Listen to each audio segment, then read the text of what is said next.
Is that how Minnesota Wild fans feel about the Kaprizov saga, which continues to unfurl itself? And what's interesting is that Minnesota, and maybe this has been their cap situation, maybe it's just been the culture of the city, the culture of the team, are rarely involved in off-ice drama. You know, they get maybe there's some testy games or, you know, that sort of thing. They never get through to the second round, like ever. Caprisoff has never played in the second round. But this off-ice thing has not happened for a really, really long time. Yeah, and when they do, it's brief or it's like Wild adjacent. And like the worst you could think is like Marco Rossi this summer. Oh, my God. And that wasn't even that bad. That's nothing. Yeah. That's so run-of-the-mill. Yeah, no, this is the biggest story with them since, Parise Suter is a pretty high bar. It's got to be there, right? And that was a good thing. Well, yeah, they got both of them. That was crazy. Yeah. And we were all like, oh, man, they're going to contend. And, well, yes, we've Contend for the first round. covered that at length. We can relate. Yes. But what this is interesting, I was reading Michael Russo's article this weekend, guys, and I wanted to talk about this because it does continue. Mm-hmm. He says the Wild can't afford for this to become Marian Gaborik 2.0. I forgot about this. In 2008, Gaborik, arguably the second best player in team history, got hurt playing soccer hacky sack in South Florida early in the season after rejecting a 10-year extension that offseason. Gaborik underwent surgery in December and ultimately left for nothing as a free agent, setting the club back years. You can bet Leopold remembers that well, and that was actually his first season as the owner. Gaborik's last season in Minnesota. Oh. But make no mistake, and this is later on in the article, there's no way either side of this is happy that it's out in the public eye. It's embarrassing for the Wild that people know Kaprizov hasn't accepted such a monster deal, and it sure doesn't make Kaprizov look great. He was on the ice during the team's captain's practice when Frank Saravalli reported the offer, so that had to be one of those awkward dressing room moments once teammates and staff checked their phone. Now, I don't understand the second part of this. I don't understand why that doesn't make Kaprizov look good or bad or whatever. I can see why the Wild might be embarrassed, but I don't know. Kirill can do what he wants. I'm not like admonishing him for not accepting a contract that he didn't want. Yeah. Ultimately, once he signs that, he's locked in. And so there's no walking away from it. So you want to be careful. And I don't know what he wants, but $16 million for 8 years is clearly not it. Listen, you're my friend. Give it to me. You're not chopped, but you are Unk. Yes. And do you remember the early days of the hockey digital sphere? It was a happy place. There was Down Goes Brown is an OG. Love. Bloggy Salming was an OG. Oh, I miss. But do you remember Danny Heatley All-Star? One of the greatest accounts of all time. This guy, 1507. He did the same voice for everybody. Yeah, I'm a fucking all-star. And that was his Danny Heatley. Yeah. He did a YouTube video. He did dubs, right? Yes. He did one video that was a reporter interviewing Ilya Kovalchuk. And he just goes, yeah, let's just cut to the chase. Are you fucking nuts turning down $100 million from the New Jersey Devils? Like, I could see how it wouldn't make him look good because, as a wise man once told me, people don't understand money. So we're getting more and more information, and to me, it's making it more and more confusing. Actually, so I was listening to 32 Thoughts a little bit on the way in. Traitor. I know, piece of crap. CJ show out later today, and he talked about maybe he just doesn't want to sign in Minnesota. Mm-hmm. Supposedly, Kaprizov is very complimentary of Minnesota privately. Right? Like, if you're around the team, yeah, no, I love it here, and then you go home, you're like, this place fucking stinks. Then they started getting into what the number could actually be. And that still doesn't make any sense to me. Because he was offered 16 times 8. Mm-hmm. That's $128 million. Let's say he went to another team and he signed for $18 million a season times 7. That's still not 128. Not 128. It's 126. Now, in that 8th year, you could argue, well, Kaprizov is clearly going to make more than that. You don't know that. You don't know that. He might not be playing. Exactly. So what does he think? What does he earnestly think he's going to get here? To me, the only logical thing that I can see right now is he's just squeezing the Wild. Because if they're offering him 16 now, maybe it's, even if it's 16.5, there's an extra $4 million. Now you're at 132. Or if you get up to 17, then it's, listen, it doesn't make any sense to me. That extra $4 million will pay the agent fee. Like, because they make 3 or 4%, right? Yeah. So on $100 million, that's $4 million, $4 million. And I like the wrinkle of his agent is also Artemi Panarin's, because we compared his situation to Panarin's, and I don't even know if that was intentional. I did that. I brought it up. But like you knew did. they had the same agent? I brought it up that they had. I thought it was interesting remember. that they had the same agent because it lends to the same way that Panarin had those negotiations. You're paying a lot for a winger. Right. Yeah. That was a discussion we had on Friday. So maybe they're just trying to squeeze the Wild for all they're worth, because I don't really get the impression he wants out. And I mean, Jesus, how much more do you want? I think, when you take a step back and you look at all the details, it feels like a giant negotiation tactic. Because there's two options. It's he hates Minnesota and wants to leave, so they're going to offer him the sun of the moon. He's going to keep saying no because he wants to go somewhere else and play hockey, maybe in New York. And they have Panarin and Caprisoff.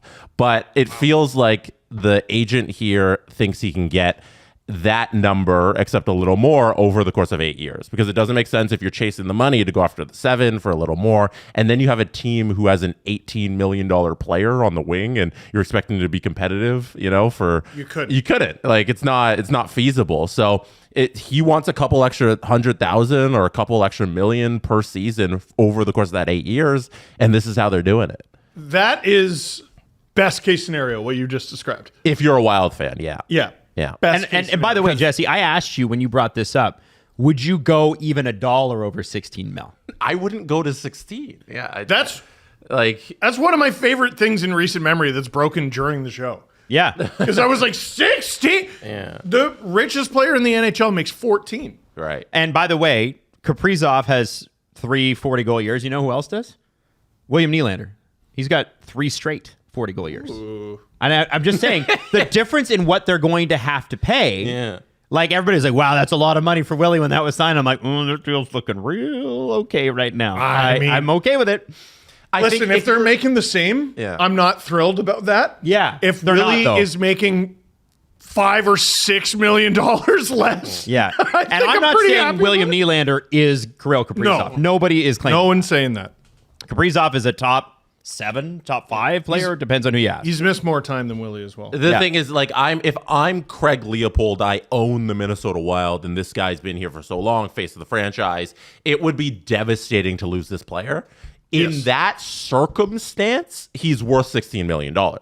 It's just, if you're taking strictly from an on-ice trying to build a team standpoint, out of the context at which Kaprizov exists in real life, I don't want to pay him that money. If I'm another team, I don't set up my franchise to trade a bunch of assets for him and then pay him $17 million. Like, I'm not doing that. You wait till free agency, don't you? Yeah, I'd try and do that maybe. But even that bidding war, maybe I don't want to go to that number because maybe the Sharks are out there paying him 18. I don't want to be in that negotiation. So if I'm a GM of a different team, I don't do it. If I'm the owner of the Minnesota Wild, it's a blank check every single time. You have to do it because you're killing your own franchise by not signing this guy, and you can't replace him. Exactly. Like, listen, we can be all pie in the sky about the Toronto Maple Leafs. The reality of the situation with the Leafs is that they have a big fat hole in their top 6 that is not going to be easy to replace, and they'll probably have to do by committee this year and probably for the next 2 or 3 until they find someone else. Now, Nyes will rise to a certain level, but he's not going to be what Marner brought. But Marner is a good example of like context where I'm okay losing a player. Yes. I think we've gone over that a million times on the Leafs not having Marner and everything, how they benefit that, plus the locker room stuff. Kaprizov, I think, is the context in which I would pay for that. Because there's a number that you could have paid Mitch Marner where he's probably going to stay. I don't know. They offered him 13. Right. So, but that's a whole other thing.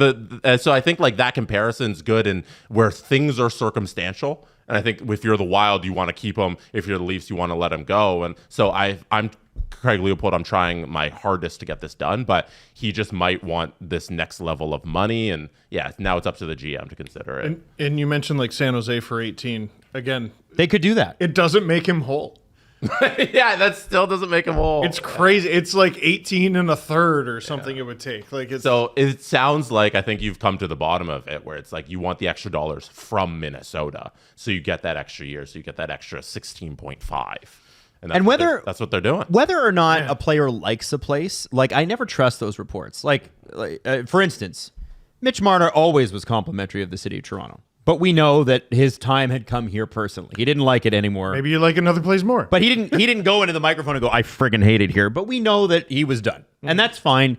Some bad shit happened. I get it. So people saying, well, he's privately very complimentary of Minnesota. Well, yeah. Minneapolis is beautiful. It's a great city. Great place to live. Great place to work. Maybe he's just like anyone else and going, but what if I live somewhere else? What would that look like? It's a little... It gives the same energy as I'm in the best shape of my life. You know what I mean? I don't. Tell me. Well, like everyone says it. Oh. Yeah. I don't think... Yeah. Okay. What % of the league do you think is genuinely upset with the city they play in? I don't think it's a big number. Yeah, probably just the Sabres. Honestly. Like, and it's not Buffalo, it's the organization. Yes. Like that's the key differentiator. People love Buffalo. People love living in Buffalo. Listen, we always talk about this. When Johnny Gaudreau signed with Columbus, Steve made the best point ever, which was, hey, if you're rich, anywhere's awesome. Yeah. Like there are places that are, I guess, more awesome, but Columbus is a great place to live if you're rich. So is Buffalo. Yeah. You can be rich in Buffalo, and you could buy in Buffalo with that kind of money. Ohio's got space. Like 100%. Yeah. Joe Burrow doesn't mind it. Buffalo's got space. Like, yeah, you're good. There is a big difference between this team sucks, this organization sucks, and this place sucks.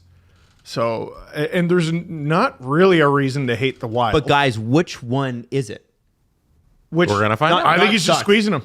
Do you think he's squeezing them? That's the only thing, based on what is out there right now, that is the only thing that makes sense. If he squeezes them and gets an extra $500,000 out of this, do you think... I mean, this story probably just goes away, and we never talk about it again. He hasn't right? lost anything.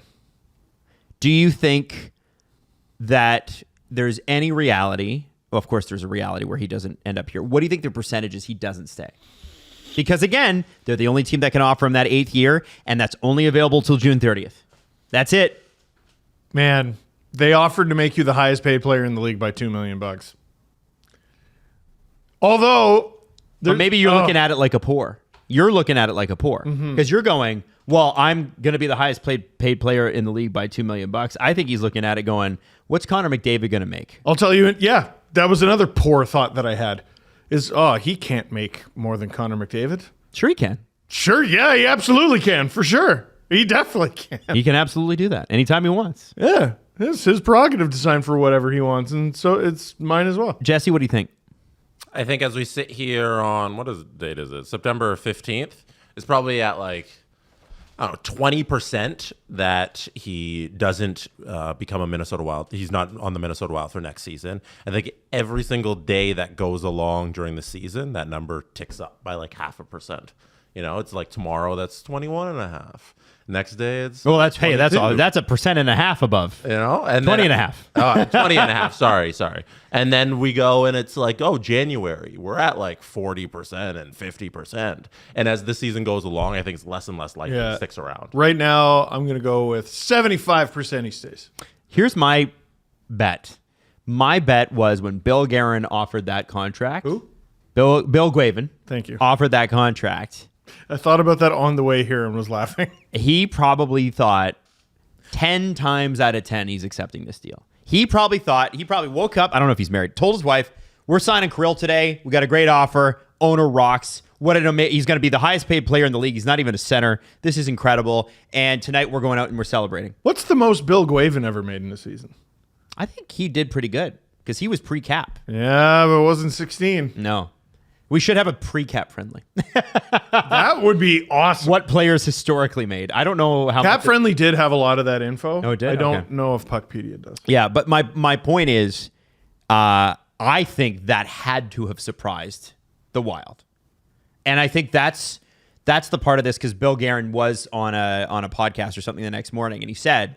Just stunning. He by the said way. I think he was already booked and he didn't pull out of it, which was good of Good for him. Still stunning. He, I think, said, well, it didn't come from Kirill and it didn't come from me. So it came from something. And so I think they're pissed that it got out. And they're saying we're in a good space. We're in a good space. We're still talking. The negotiations are ongoing, whatever.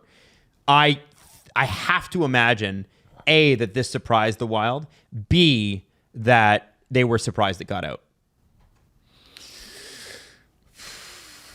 Oh man, it's a contentious time to be a part of that. Well, I was surprised when a guy like Brock, I said it last episode, I was surprised a guy like Brock Besser did not go out and take advantage of the free agent market. I know that he loves Vancouver and I respect that, but we didn't really get somebody this year, not even Mitch, who like came out and blew the doors off because the money was there. And the money was there. I mean, this 12? could be the first one. 12 for Mitch Is a steal. When Eichel's going to get what he's going to get, Kirill's going to get what he's going to get, and McDavid's going to get what he's going to get. Like, I know Mitch isn't those guys. He accepted less to try to win a championship. Yeah, There's 12 no question he did. 12 is... It's going to be... I wish it had happened here? Yes, maybe a little. It's going to age the way that we all thought his deal might... his Leafs deal might age.